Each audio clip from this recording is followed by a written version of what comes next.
राधे राधे। आप सभी को कार्तिक मास की हार्दिक शुभकामनाएं। आज आप श्रवण करेंगे कार्तिक मास के अध्याय 19 की कथा को। इस कथा में दीपावली के 5 दिन का जो उत्सव मनाया जाता है उस उत्सव की बात करी गई है।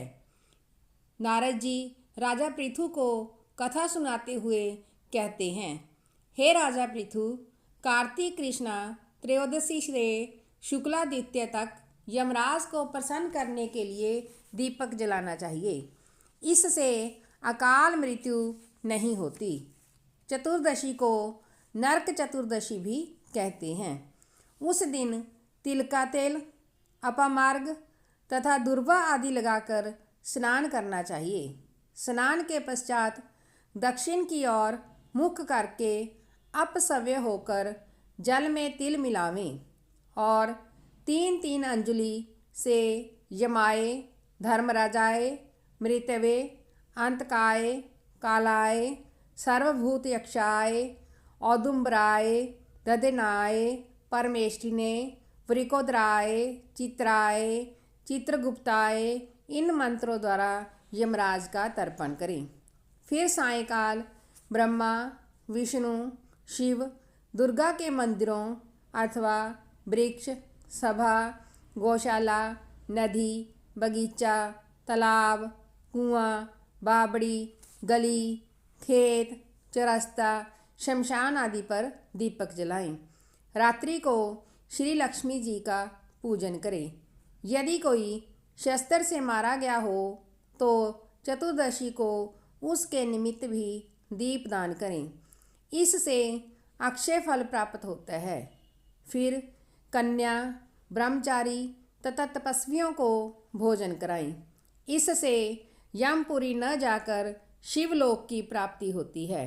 इसी प्रकार अमावस को भी स्नान आदि करके पितरों का पूजन व श्राद्ध करके भोजन कराएं। सायंकाल घर, तुलसी के स्थान, देवस्थान आदि में दीप जलाएं। शमशान, नदी, पर्वत, चौरास्ता तथा गौशाला में दीपक जलाएं। फिर लक्ष्मी जी की स्तुति करके उनको जगाएं। जिस प्रकार पतिव्रता स्त्री अपने पति से पहले जागती है, उसी प्रकार लक्ष्मी जी भी भगवान से 12 दिन पहले जागती रहती हैं। अमावस को दिन में बालक, वृद्ध तथा रोगियों को छोड़ अन्य कोई भी भोजन न करे। सायंकाल में लक्ष्मी जी का पूजन करके तब स्वयं भोजन करें। घर को फूल माला आदि से सजाकर रात्रि को सारे घर में दीपमाला करें। घर के सभी स्त्री पुरुष नवीन वस्त्र धारण करें और समस्त रात्रि नृत्य, गीत आदि हर्षोल्लास से बिताएं। रात्रि भर दीपक जलना चाहिए। उस रात्रि को लक्ष्मी जी सब घरों में घूमती है और जो घर अधिक सुंदर और रमणीक होता है उसमें बहुत दिनों तक निवास करती हैं। एक पहर रात्रि शेष रह जाने पर घर का दरिद्र रूप कूड़ा करकट पुराने पंखे पर रखकर बाहर फेंक देना चाहिए। ऐसा करने से वह घर धन धान्य से पूर्ण रहता है।